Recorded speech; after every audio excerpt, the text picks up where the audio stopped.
Let's see this question. If tan theta by 2 is equals to under root of a minus b upon a plus b, tan phi by 2, then the value of a cos phi plus b upon a plus b cos phi. तो basically जो question है आपका वो formulas for सब multiple angles.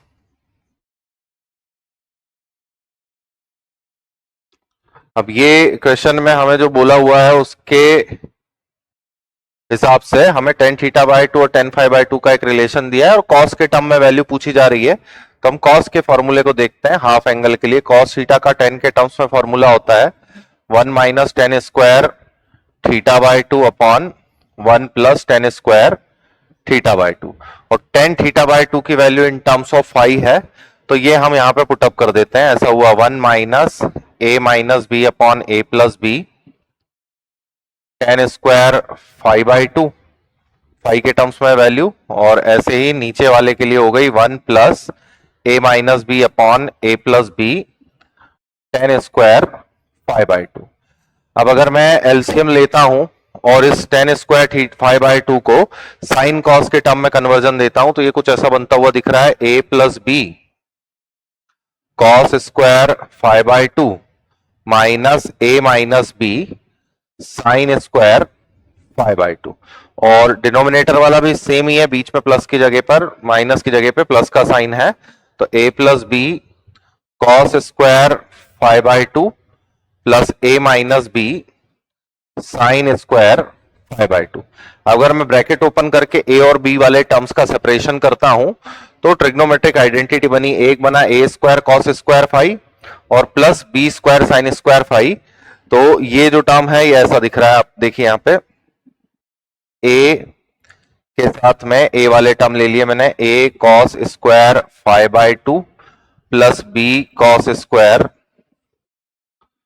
Phi by 2 minus a sine square phi by 2 plus b sine square phi by 2। Denominator भी similar ही है इसलिए उसको नहीं लिख रहे, बीच में प्लस माइनस साइन का चेंज आएगा, ऐसा देखिए फिर लिख लेते हैं a cos square phi by 2 plus b cos square phi by 2 plus a sine square phi by 2 minus b sine square phi by 2। तो अब अगर पेयरिंग करें जिससे हमारे आइडेंटिटी के पार्ट बनते हुए दिखते हो, तो हमें साथ में कॉमन लेकर ऐसे टर्म देखना है जिनसे 1 बनता हुआ दिखे। तो ये b और b वाला टर्म देखिए, इन दोनों में से अगर मैं b कॉमन ले लेता हूं तो sine square phi by 2 cos square phi by 2 1 हो गया, और इन दोनों में से अगर मैं a कॉमन ले लेता हूं तो ये cos square theta by phi by 2 minus sine square phi by 2 बन गया। मतलब अगर हम कॉमन लेके निकालते हैं तो ऊपर वाले में एक b बचेगा प्लस a के साथ में फाई बाय 2 का डबल एंगल मतलब कॉस फाई, और डिनोमिनेटर में भी यही हो रहा है, बीच में साइन का हमारे पास में टर्म इंटरचेंज हो रहे हैं। यहां पर कौन 1 बनने वाला है, तो देखिए a के साथ में a वाला टर्म ये गया तो आपका sine square theta cos square theta वाले क्वांटिटी से 1 बन गया, और बाकी का जो है वो डबल एंगल फॉर्मूला ले रहा है, तो b cos ऑफ फाई। अब ये हम किसकी इक्वलिटी के साथ सॉल्व कर रहे थे, तो cos थीटा की इक्वलिटी पे हम